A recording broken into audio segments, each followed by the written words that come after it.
we know that the sine is positive in quadrants 1 and quadrant 2. We know when we plug this into our calculator, x is going to equal a specific angle in radians.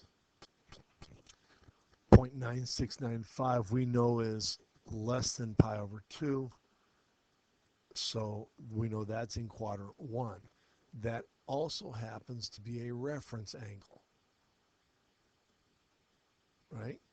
So if that's here, we know the other angle is here.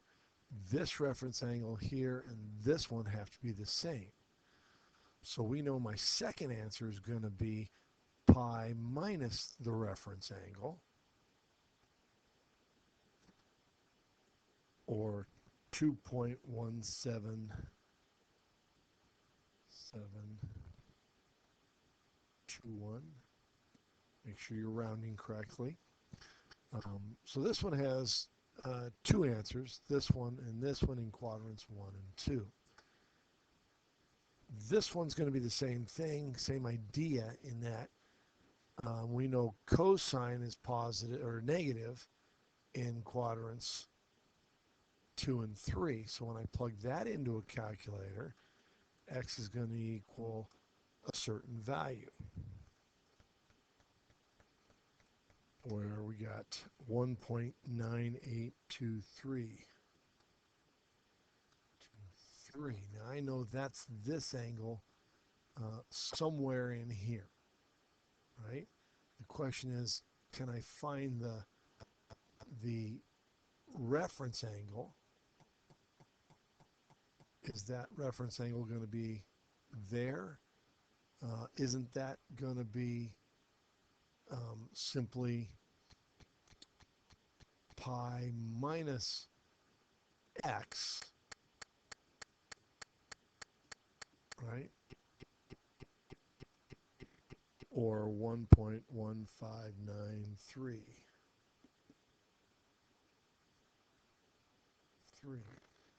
That's my reference angle. Okay, so now, in order to get this angle back here, this has to be let's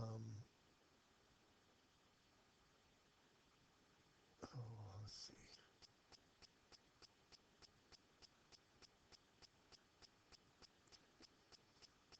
This has to be pi plus the reference angle. So the second answer here is pi plus the reference angle,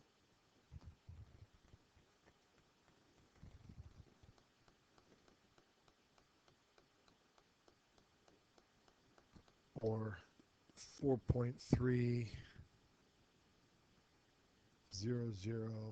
And again, rounded correctly. So again, you have two answers here and here, one in quadrant 2 and one in quadrant 3.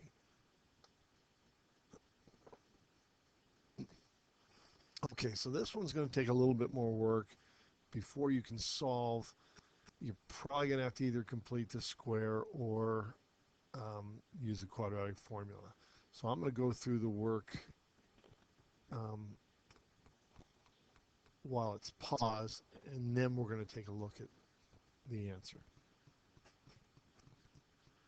All right, so I went through the factoring. Now we know that either this is 0 or this is 0. So 2 tangent x equals 3, or tangent of x equals 3 halves, or 2 tangent x equals 1, or tangent of x equals 1 half. Well, tangent of x is going to equal 1 half where? That's not going to be on the unit circle. Neither is 3 halves. So two things. Number one, you have to show that tangents are going to be positive in both quadrants 1 and 3. So we know we might have a couple of answers. So I'm going to pause, pull out our calculator. Okay, so both of these end up being reference angles in quadrant 1. We know we need another angle in quadrant 3, and they happen to be pi units apart.